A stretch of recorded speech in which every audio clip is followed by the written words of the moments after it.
Bonjour et bienvenue à cette édition 2024 du SPACE Salon de l'élevage. Nous allons nous retrouver pour un plateau organisé par Co-Farming. Et donc, est-ce que vous pourriez nous expliquer ce qu'est Co-Farming? Après, je vais vous présenter tous les trois, bien évidemment. Mais Oui, qu'est-ce que bonjour. Co-Farming? Alors, Co-Farming, c'est une association qui a été créée depuis plus de 7 ans. L'idée, c'est d'avoir un collectif d'entreprises adhérents à l'association qui propose des produits, des solutions, des services pour les agriculteurs pour accélérer les transitions agricoles. Donc, on parle d'énormément d'enjeux, les ressources primaires, hein, l'eau, Oui. l'énergie, le sol, les hommes, le bien-être animal. Et en fait, à travers de plusieurs événements de terrain, nous, on se connecte beaucoup au terrain, on va dans les fermes, on essaye de dynamiser les territoires et de mettre en avant les expertises des uns et D'accord. des autres. Donc, la force du collectif sur le terrain. C'est bien ça? Exactement, c'est bien Bon. ça. Alors, on a la chance par rapport à ce plateau qui va finalement être en ligne avec le thème du SPACE cette année, booster l'attractivité du monde agricole. Comment faire vis-à-vis de publics très variés, issus du monde agricole ou pas. Et j'ai la chance d'avoir trois éminents spécialistes avec moi. Donc, la personne, vous me demandiez, mais qui s'exprime? Mélanie Lacombe, directrice de Co-Farming. Bonjour Mélanie, comment ça va? Bonjour Laurent, ça va très bien. Bon, Hugues Dumas, fondateur de Sinovivo, qui donc propose des solutions RH, qui est dans le recrutement, très spécialisé agricole, me semble-t-il. Exactement. Hein. On est un acteur clé de la filière Voilà, agricole et alimentaire. dans l'univers recrutement RH, et donc qui regroupe à la fois des experts, des dirigeants, et qui cherche aussi des experts et des dirigeants dans le monde agricole. Et à ma droite, bon, je ne le présente plus, mais je vais le faire quand même, Thierry l'agriculteur, donc qui vient au nom de Dans les bottes, Thierry. Oui, C'est tout bien à, ça. tout à fait. Alors, Thierry Bayet, parce qu'on vous connaît, on connaît votre prénom, mais On connaît moins mon nom de famille, mais c'est voilà, vrai. Thierry Bayet. Donc, Thierry, très présent, alors qui demeure agriculteur, il me rappelait tout à l'heure, mais aussi qui travaille, vous l'avez compris, dans la communication pour ceux qui le suivent, et qui a développé une appli qui vise à rapprocher le monde agricole et le grand public, qui est un vrai enjeu, et également acteur de l'agritourisme, c'est-à-dire qu'à la fois, il prend la parole et il va à la rencontre au quotidien de personnes ruraux, néo-ruraux, citadins qui viennent se reposer à la campagne. C'est bien ça? C'est bien ça, c'est l'ambition. Alors, c'est parti, ce thème de l'attractivité. Je ne l'ai pas dit tout à l'heure, mais Hugues, tu as avec ton équipe organisé, ou oui, organisé, en tout cas, fait la demande, organisé une étude qui s'appelle Dessine-moi l'agriculture agro de demain. Et on va partir de résultats de cette étude qui va nous servir de fil conducteur dans notre échange. Et tout d'abord, on peut parler positivement des atouts qui sont perçus concernant la filière agricole et agroalimentaire. Qu'est-ce qui ressort? Exactement. Je voudrais juste notifier que Ouais. cette étude a été faite donc, avec l'alliance Sinoivo et Manageria, avec la junior entreprise de l'ESA à Angers. C'est-à-dire qu'on a D'accord. intégré également les jeunes. On est au cœur de l'éducation et de la formation D'accord, donc en agricole et partenariat avec alimentaire en l'ESA, France. la junior entreprise de l'ESA. Les atouts perçus. Les atouts. Les enjeux sociétaux. Oui. Aujourd'hui, la plupart des jeunes talents sont acteurs et passionnés pour la plupart. On D'accord. a 54% de gens qui considèrent que c'est une vocation et une passion de rentrer dans la filière agricole et agroalimentaire. Et les enjeux sociétaux sont clairement à plus de 91% ce que les jeunes mettent en avant pour porter cette transition qu'on est en train de vivre. D'accord. Alors, ces enjeux sociétaux, la RSE, Thierry, donc on a vu, vous avez une palette d'activités qui est assez large, mais dans les vidéos que vous produisez, finalement, vous apportez la preuve, parce qu'on a souvent peur, enfin, on perçoit chez les jeunes, ils ont vraiment un souci de cohérence entre ce qu'on dit et ce qu'on fait. Et vous, par définition, c'est ce qu'on fait qu'on montre. Exactement, parce que Enfin, vous et les autres. on l'a vu avec les manifestations de début d'année.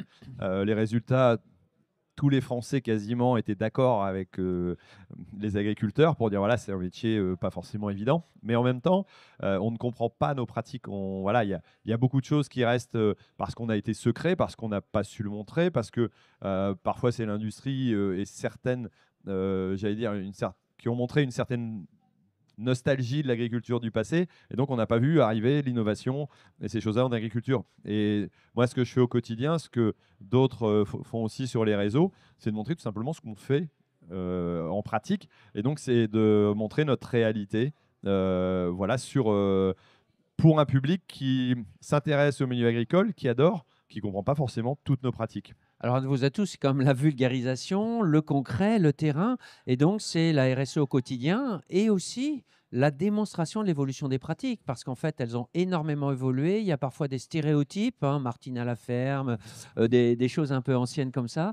C'est de montrer qu'aujourd'hui, on est sur de la tech, voire de la high-tech, que le monde agricole a évolué au cours des 30 dernières années. Oui, oui, c'est montrer comment il a évolué, comment aussi on garde des bases en s'intéressant aussi à notre environnement, hein, Oui. parce qu'on revient à la terre, Ouais, les peut-être pieds dans plus la qu'on terre, l'a mais la high-tech. plus qu'on l'a été, et comment ces outils-là nous aident à travailler au quotidien pour appliquer au mieux notre métier avec toutes les nouvelles Oui. contraintes qu'on peut avoir en termes d'organisation, de timing, d'évolution du climat. Voilà. Donc, tous ces éléments-là, il faut les imbriquer et montrer on n'est pas des salariés, j'allais dire, de nos structures, on est bien en œuvre et voilà, on réfléchit comme un chef d'entreprise Ouais. à part entière. Vous êtes des chefs d'entreprise à part entière. J'ai oublié de le dire que vous étiez dans l'association Co-Farming, quand même, un petit point légèrement important. Euh, On se mais connaît depuis pas mal de temps, oui, effectivement, avec Thierry. Mélanie, on voit l'importance finalement d'apporter la preuve, donc via la vidéo. Mais est-ce qu'aujourd'hui, dans l'attractivité, on doit passer que par les réseaux sociaux ou le in real life, comme on dit dans le digital, c'est-à-dire de se rencontrer? Vous avez évoqué le terrain, le territoire. Est-ce que ça reste important? Ben, justement, par rapport à ce sujet-là, nous, en fait, depuis qu'on existe avec le co-farming depuis 2017, on fait énormément de visites de fermes, de terrain. Parce qu'en fait, oui, le digital est important, mais en fait, il y a un fil rouge à lier entre. On se dit souvent, il faut se voir Oui, en réel. Effectivement, on fait des salons, on fait des moments d'échange. en Et, vrai. et en fait, la genèse du co-farming tour qu'on a créé en 2021 avec Thierry, c'était justement suite au Covid où le salon de C'est l'agriculture vrai. ne s'est pas fait. On s'est dit, bah, OK, en fait, il faut qu'on aille quand même sur le terrain, il faut qu'on aille montrer les adhérents, les innovations de co-farming au monde agricole, à l'écosystème, aux jeunes, aux agriculteurs. Donc, effectivement, on a pris un tracteur, on est parti sur les routes de France pendant Recréer 2 du ans lien. et on a recréé du lien. La présence par les vidéos, c'est super, c'est très bien. Et de pouvoir réussir à fédérer un écosystème et à dynamiser les territoires sur les enjeux qui sont super primordiaux pour, Oui. pour demain, pour l'agriculture de demain. On traite énormément de sujets qui sont en lien avec nos adhérents, avec les agriculteurs. De pouvoir s'associer avec Thierry aussi, ça permet de vraiment parler d'agriculteur à agriculteur. C'est toujours plus Oui. facile. C'est un langage moins Ça légitime commercial aussi. et c'est légitime. Donc voilà, on arrive à trouver une bonne synergie depuis 4 ans Ouais, j'ai qu'on l'impression que travaille ça marche ensemble. bien, ouais, l'association. Exactement. Hugues, dans cette étude, on voit aussi l'importance des mots, du champ lexical, hein, du champ sémantique. Voilà, on parle un peu riche là. Est-ce qu'il y a une évolution dans la perception aussi par rapport aux mots? Est-ce qu'on associe aux mots aussi agricole, agroalimentaire? Oui, il y a l'attitude. Alors Thierry est un excellent exemple où on change d'attitude, mais il y a Ouais. aussi les mots qu'on utilise. Ouais. Un des éléments clés de notre étude, c'est la perception qu'on a vu évoluer Ouais. entre 2020 et 2024. En 2020, on a posé la question, quelle est votre perception de l'industrie agroalimentaire? On avait 70% de personnes qui avaient une perception plutôt avec des adjectifs négatifs. Ouais. En 2024, on pose exactement la même question. Que pensez-vous de la filière agricole et alimentaire? On a 76% de réponses positives. J'ai un doute, j'ai bien dit industrie agroalimentaire dans ma question en 2020 et filière agricole et alimentaire en 2024. On a complètement inversé simplement par le choix des mots et la façon de communiquer. Mais le monde agricole se modernise aussi là-dessus, améliore sa communication dans les moyens, mais également dans le contenu et les mots. Alors, on le voit bien aussi sur les réseaux sociaux, c'est adapter les codes aussi des gens auxquels on s'adresse, hein. On parlait de vulgarisation tout à l'heure, quelque chose d'important. Vous avez beaucoup évoqué le territoire. Voilà. Comment vous l'illustrez? Alors, vous avez dit le terrain, cette importance du territoire. J'ai l'impression que vous avez ça à cœur, hein, c'est quasiment dans l'ADN de Co-Farming. C'est quoi? C'est que finalement, il faut montrer les atouts des territoires pour aussi, au-delà de l'activité agricole, c'est le territoire dans son ensemble qui doit être attractif? Alors effectivement, oui, parce qu'en fait, le territoire, ça englobe plusieurs choses. Ouais. Il y a des personnes, on parle de l'attractivité, on parle du renouvellement des Oui. générations, des voisins d'agriculteurs. Ben, Oui. il faut aussi qu'ils puissent, souvent on en retrouve dans les classes, il faut aussi comprendre le monde agricole, il faut aussi que les écoles plutôt public puisse avoir et entendre des messages. Donc, vous allez dans les écoles. Alors, on va dans les écoles. Pour l'instant, Agri. Ouais. On essaye vraiment de se connecter par les événements qu'on fait. On fait des journées agribusiness où l'idée, c'est de pouvoir échanger sur une journée avec des acteurs de l'écosystème, des adhérents, des partenaires Oui. qui ont de l'expertise sur des sujets. On va parler de l'optimisation des ressources en eau, de comment fertiliser le sol, de pouvoir avoir le bien-être homme, animal, que l'agriculteur revienne chef d'entreprise. Oui. Tous ces sujets-là, en fait, sont vraiment importants et doivent se faire entendre dès les écoles. Les professeurs, comme tu disais, utilisent tes vidéos et vulgarisent et acculturent en fait à penser Oui. différemment aussi les jeunes et les moins jeunes, les non issus du milieu agricole. Il faut pouvoir les accompagner et les intégrer. Oui, tout à fait. Le monde agricole est assez hermétique parfois et donc il faut pouvoir aussi l'ouvrir. Oui. Ce plafond de verre dont on ouais, parle effectivement. souvent tous Voilà. dans cet Donc univers. nous, en fait, par les actions communes, par l'agilité, par le mode un peu start-up, entreprise Oui. innovante, on arrive à aller chercher en fait les bonnes personnes, les bons sujets, des fois avec un ton un peu piquant. On Ouais. parlera du En tout Co-Farming cas, oui, Fest il y a qu'on fait, mais clairement il faut, voilà, on ouais, essaye c'est ça, de faut adopter bouger les les codes lignes. aussi, hein, Ouais, des codes exactement. Bouger voilà, les lignes et d'aujourd'hui. puis, et puis pouvoir avancer ensemble sur ces transitions agricoles qui nous sont Tous chères. ensemble. Hugues, tu disais tout à l'heure, donc, cette étude, est-ce que vous avez travaillé le thème de la mobilité? Parce que souvent, on entend des choses étranges. Enfin, voilà, il y a des idées un peu préconçues, les gens ne sont pas mobiles. La notion de territoire Ouais. est très ancrée dans le domaine agricole. On a une diversité des profils qui ciblent l'agroalimentaire, donc plutôt une approche industrielle de transformation de produits, des gens qui sont plutôt dans la production en amont. On a une D'accord. mobilité beaucoup plus forte des profils agroalimentaires que des Oui. profils agricoles. Et ça, c'est quelque chose que l'on perçoit très fortement. C'est l'attachement à la terre Et aussi. je hein. pourrais rajouter un élément par Oui. rapport au thème de la RSE, tout à l'heure dont on Oui. a parlé. On a aussi une mobilité internationale. C'est assez étrange. On a plus de 2/3 des étudiants qui souhaitent avoir une ouverture internationale. Mais aujourd'hui, on a un impact décisionnel des voyages, de l'empreinte carbone, qui limite D'accord. les déplacements. Donc, on a une mobilité qui est en train d'évoluer De changer. également. Donc, il y a le phénomène territorial Oui. et ensuite, il y a le phénomène transition écologique dans Oui. lequel la RSE a un gros impact et les jeunes sont évidemment très très très imprégnés de cette Je vais culture-là. voir ailleurs quand même. Voilà, mais sans prendre trop l'avion aussi, je crois entendre. Donc, ça peut être aussi des destinations plus proches, mais aussi avec des systèmes très différents. hein. Ou des modèles de travail au quotidien qui Ouais, sont, qui sont très qui sont différents. différents, des Ouais. organisations qui sont différentes. Euh, alors, la rémunération, l'argent. Est-ce que c'est un sujet Alors voilà, aujourd'hui, on n'imagine plus mettre une annonce, notamment vis-à-vis de jeunes, sans mettre le salaire, ce qui pour les vieilles générations pose un problème parfois. Quel est le sujet de l'argent et l'attractivité et les jeunes? Alors c'est assez intéressant parce que la rémunération a évolué. L'élément qui n'a pas évolué, c'est que la rémunération n'est pas on utilise l'expression anglicisée, le driver principal, l'élément de motivation principal le levier, dans le monde agricole et agroalimentaire, parce que sinon les gens ils n'iraient pas dans cette activité-là, ils y vont plutôt par passion, Ouais. par vocation, par intérêt intellectuel que pour la rémunération. Cependant, la dernière étude montre, peu importe les chiffres, mais que le premier élément d'insatisfaction devient la rémunération. Donc ce n'est pas une source de motivation qui nous amène dans la Ouais. filière. Par contre, le niveau de rémunération devient vraiment faible comparativement à d'autres domaines industriels ou d'autres filières.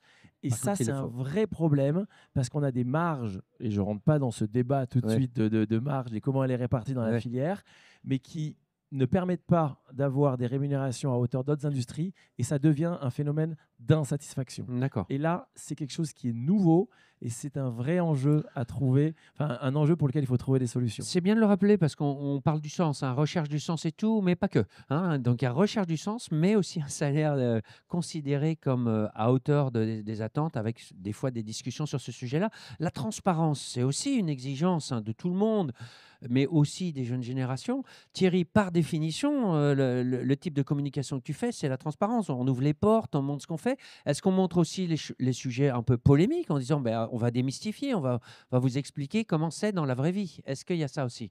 Oui, bien sûr. Le fait de montrer la réalité, de faire comprendre pourquoi on fait l'irrigation, Ouais. pourquoi. Le problème, c'est qu'à un moment donné, certaines personnes disent on peut arriver à tout faire d'une façon différente. Et c'est vrai, on peut certainement se passer d'eau, se passer d'engrais, se passer de technologie. T'es sûr qu'on Par- peut. Oui, on peut, mais par contre, on revient bien en arrière, on va s'habiller avec des sacs de jute et on n'aura pas les moyens, Ouais, à ça part va. de se nourrir, et on remettra tout le monde dans les champs et dans les jardins. C'est tout simplement ce qu'il y avait il y a un siècle. Hein. Ouais. Allez, on retourne là-bas, c'est possible. Moi, il n'y a aucun problème. Le problème, c'est que maintenant, tout le monde veut son Je peux le faire smartphone. avec mon smartphone aussi. Tout le monde veut son smartphone. Tout le monde veut, j'allais dire, le confort qu'on a et on ne se rend pas compte, les gens ne se rendent pas La compte chance. du confort Ouais. qu'on peut avoir maintenant, tout en mettant l'alimentation, donc toute la filière en pâtit, pas en premier plan. Et enfin, moi, quand j'ai écrit mon livre et que j'ai constaté que au bout de 30 ans de carrière et les 10 années que mon père avait fait avant, j'avais les mêmes prix de produits agricoles que lui. Ouais. Mais les mêmes prix en euros transformés. Hein. C'était pas en euros constants ou francs Oui, c'est constants. ça, Hein. C'était l'équivalent de 40 euros ou 35 euros en betterave. Ça a même baissé entre deux. On se dit, mais après, on s'étonne que l'agriculture doit évoluer. Et forcément, il y a moins de bras, il y a Alors, moins de difficultés. Donc, de devoir montrer notre réalité et dire, oui, ok, on peut, mais quel est le coût Ça a un impact énorme, quoi. Est-ce que finalement cette transparence aussi, on le voit avec les startups, Mélanie, dans les tours, vous expliquez les visites. Est-ce que c'est pas, on parle de démystifier. C'est vrai qu'il y a des stéréotypes, hein, c'est un métier dur, faut se lever tôt. Est-ce qu'on gagne pas beaucoup d'argent? Enfin, ça dépend. Hein, mais souvent, enfin, on a vu des vidéos hein, pendant que je passe là-dessus de jeunes qui ont cette image. Est-ce que ces actions au terrain que vous faites, de montrer ces startups, des gens qui y croient aussi, aident à démystifier en disant, bah non, c'est pas ce que vous dites, pas que, en tout cas. Alors oui, effectivement. Et en fait, je rebondis aussi là-dessus. Nous, l'idée d'aller se connecter aux écoles, c'est de pouvoir justement expliquer. Alors, il y a le métier d'agriculteur, mais il y a plein de métiers tout autour. Exact. Effectivement, l'innovation, il y en a beaucoup qui sont très intéressés sur la robotique, sur tout ce qui est AgTech, ce qu'on appelle AgTech. ouais. Mais en fait, des fois, il y a des solutions très pratico-pratiques pour l'agriculteur. C'est l'idée de pouvoir faire un pas de côté et de regarder toutes les solutions qui peuvent être proposées au chef d'entreprise, parce qu'un agriculteur, c'est une entreprise comme c'est ce qu'on disait avec comme Thierry tout tout le à monde. l'heure, à part entière. Et je pense qu'il faut aussi pouvoir communiquer avec Thierry sur sur se dire le monde agricole, c'est pas le monde agricole et le monde citadin en fait. Oui. On peut très bien être agriculteur, on peut très bien en gérant son activité travailler 35 heures, avoir des week-ends, pouvoir partir en vacances. Et ça, en fait, il faut pouvoir aussi l'exprimer. Les jeunes ont de plus en plus envie d'avoir aussi des métiers à impact. On parle énormément de l'environnement, etc. Ben aussi, il faut que les entreprises soient malines de pouvoir exprimer en fait leur offre. Moi, je vois de plus en plus, par exemple, des offres d'emploi du monde agricole qui sont sur Welcome to the Jungle. Oui. Ça, c'était plutôt je suis start-up, j'ai envie d'aller dans une start-up, je vais aller regarder ce qui se passe. Aujourd'hui, il y a des grosses structures agricoles qui ont fait cet effort-là. Donc, en fait, la marque employeur est très importante, que ce soit pour les exploitations agricoles, mais aussi tout le para-agricole. Et je pense que là-dessus, il faut aller chercher le champ lexical que tu dis, en fait, au final. Avec l'importance de la cohérence, Mélanie. Hein, c'est-à-dire qu'il y a ce que je dis et ce que je fais. Hein, parce que les jeunes ont vraiment cette Oui, mais propension. les entreprises doivent aussi se renouveler. Et ça permet cette aussi cohérence de pouvoir retravailler la vision, la mission et de pouvoir intégrer aussi les personnes. Voilà. Parce que c'est ce qu'on voit dans la période d'intégration, période d'essai, où là, on est confronté à la réalité du quotidien et ce qu'on a lu sur les annonces, sur le site internet, pendant le processus de recrutement et période à haut risque. Hein. Il y a deux volets. Il y a deux volets dans ce sujet-là. Il y a le volet de l'équilibre pro-perso, où ça se compte en nombre d'heures, en nombre de jours, en disponibilité pour la famille. Et il y a aussi les conditions de travail. En fait, c'est deux sujets très différents. Oui, tout à fait. L'équilibre pro-perso, quel que soit l'écosystème dans lequel on est aujourd'hui, tout le monde le recherche. Voilà, des gens tout métier confondu. Tout métier confondu, tout acteur de la filière, quel qu'il soit au niveau économique. Par contre, les conditions de travail est très très dépendant de là où on travaille. Et donc là, par contre, on a énormément de travail à améliorer, d'éléments à améliorer. Sur le terrain, au niveau des agriculteurs, c'est vraiment d'une modernité incroyable pour améliorer le confort, l'ergonomie des postes. C'est quelque chose qui est fait parce qu'on sait que c'est dur. Et à l'inverse, en agroalimentaire, on a des postes très complexes à améliorer. Quand on fait des petits pois surgelés, on ne peut pas les surgeler à 35 degrés. En fait. Donc en fait, il faut accepter le froid, accepter de travailler la nuit, accepter de travailler en fonction des saisons. Donc c'est deux éléments très différents, l'équilibre pro-perso et les conditions de travail. Oui, effectivement. Et on voit finalement que c'est une combinaison avec pas mal de variables, hein, parce que ça peut être de nuit, mais dans des conditions considérées peut-être plus faciles, et de jour avec du froid, par exemple. Donc ça aussi dépend de l'organisation personnelle que l'on a.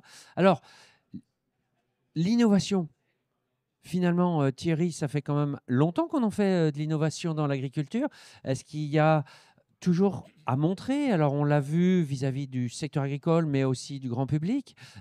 Comment est-ce que ça reste un sujet où on parlait d'AgTech tout à l'heure avec vous, Mélanie. Est-ce qu'il faut continuer d'insister sur ce côté innovant du secteur agricole hier, aujourd'hui et demain?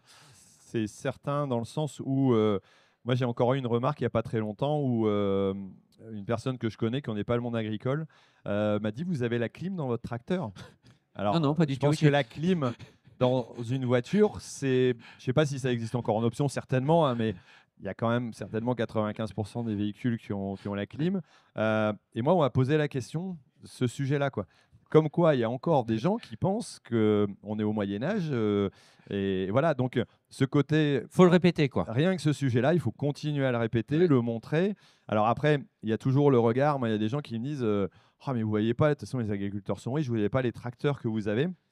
Oui, mais alors, on a beaucoup moins de manœuvres qu'avant. Il faut remplacer par de la machine. Et à un moment donné, quand on passe 1000 heures dans son année dans un tracteur, bah oui, le confort, le GPS, la conduite.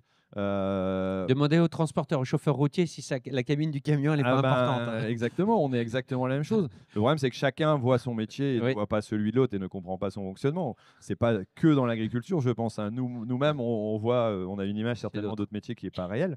Donc voilà, rien que ces choses-là, il faut sans arrêt le répéter. On utilise plus de drones et de satellites en agriculture que pour l'armée. Voilà, en termes de technologie, on regarde ici à côté, il y a énormément d'innovation. Alors la période start-up est peut-être un peu passée, mais en termes d'entreprise et d'innovation, on en a encore, j'allais dire, quotidiennement. Sur le space. Voilà, rien que sur le space, on le voit.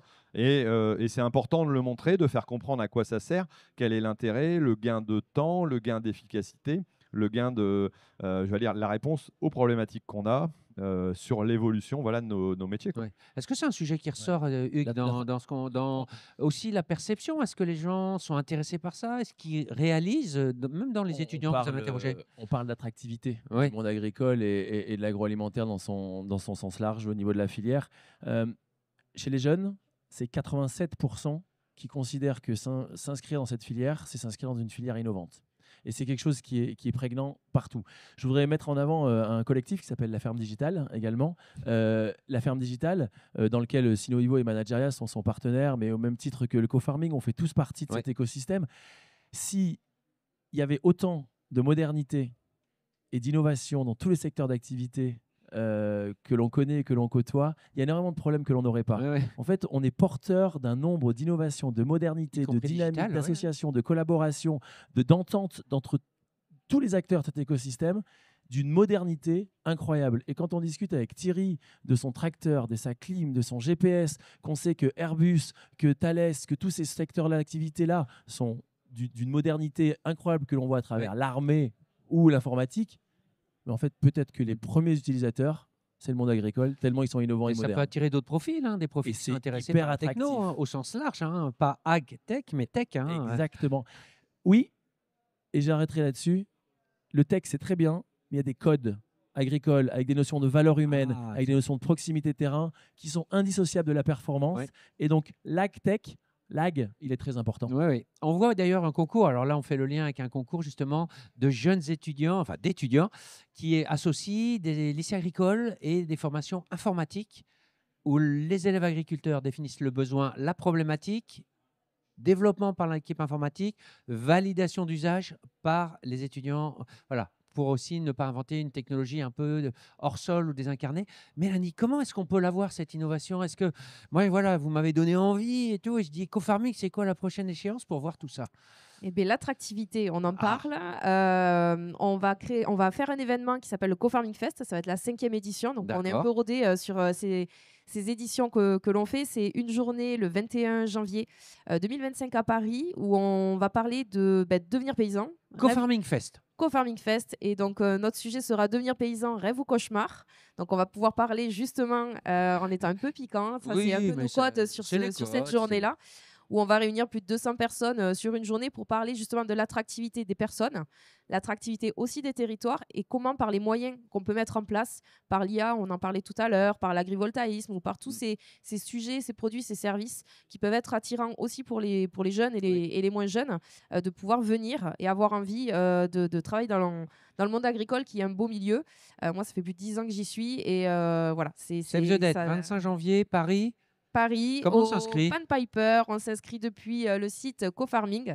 Voilà, on pourra trouver cofarming.info. Voilà, Wow. faut le retenir parce qu'effectivement, c'est pas .fr ou .com. Avec des formidables partenaires. Oh, ben, oh là là, bien journée sûr. d'illustration, un grand merci. Que en vous tout cas. retrouverez du coup le Et voilà, 21. on retrouve nos 3 stars. Un grand merci et très bon space. Et voilà, que les territoires, les actions, la tech, les valeurs humaines aussi soient dignement représentées et continuent d'être montrées à la fois au monde agricole et au grand public. Merci beaucoup pour tout ce que vous Merci. faites. Merci Laurent. Merci à vous. Au revoir.